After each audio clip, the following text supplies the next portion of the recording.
এদেশে তো অনেক রকমের নির্বাচন হয়। তো নির্বাচনের আগে একটা বৃদ্ধা লোক একটা চেয়ারম্যান ক্যান্ডিডেটের বাসায় গেছে। তো চেয়ারম্যান ক্যান্ডিডেট এখন চামচাকে বলছে, এই বৃদ্ধ বাবা আছে, চাও একটা 7 আপ খেলে তুই আসো, তাহলে ওই বৃদ্ধ বাবা সত্যি সত্যি আমাকে ভোট দেবে। তো কথা মতো কাজ, চামচা একটা 7 আপ নিয়ে যায় আনতো, বৃদ্ধ বাবাকে দিয়েছে। এখন বৃদ্ধ বাবা যখনই 7 আপের বোতল খুলছে তখন ফট্টস করে একটা শব্দ হচ্ছে। তারপরে মুখে দিয়ে দেখে সেই সুন্দর ঝাঁঝ আর মিষ্টি।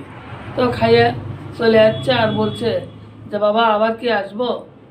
তো চামচা বলছে, শোনেন, এই ভোটের আগে যেরকম 7 আপ খাচ্ছেন, ভোটের পরেও আপনি আসবেন এই রকমই 7 আপ খাবেন। তারপরে ভোট হয়ে গেছে। এখন বৃদ্ধ বাবা একদিন আবার চেয়ারম্যানের বাড়িতে গেছে। এখন চামচা দেখে সর্বনাশ, এই বৃদ্ধ বাবাকে তো বলছি যে ভোটের পরেও 7 আপ খাওয়াবো, কিন্তু এখন তো বাসায় কোনো 7 আপ নেই। তো চেয়ারম্যান সাহেবকে যায় বলছে, চেয়ারম্যান সাহেব, আমি তো কথা দিয়েছিলাম বৃদ্ধ বাবাকে 7 আপ খাওয়ানোর জন্য, কিন্তু আজকে তো বাসায় কোনো 7 আপ নেই, এখন উপায় কী?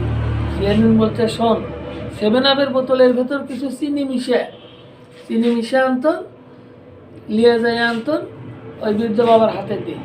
হ্যাঁ, চামচা করছে কি, 7 আপের বোতলের ভেতর কিছু চিনি মিশে লিয়ে যায় বৃদ্ধ বাবাকে দিছে। এখন বৃদ্ধ বাবা বোতলের শিপি যখন খুলছে তখন আর কোনো শব্দ হয়নি। তারপরে যখন খাওয়ার সময় ঝাঁঝও লাগে না আর তেমন ভালো লাগে না।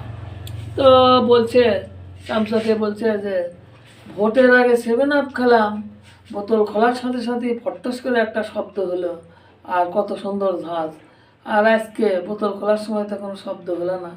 চামচা বলছে, চাচা আপনি বোঝেননি, ভোটের আগে যখন 7 আপের বোতলের মুখ খোলেন তখন 7 আপের বোতল কয় ভোট দেন। এখন তো ভোট হয়ে গেছে, এখন তো আর ভোটের কোনো প্রয়োজন নাই, ওই জন্যে 7 আপের বোতল আর কোনো ভোট চায়নি।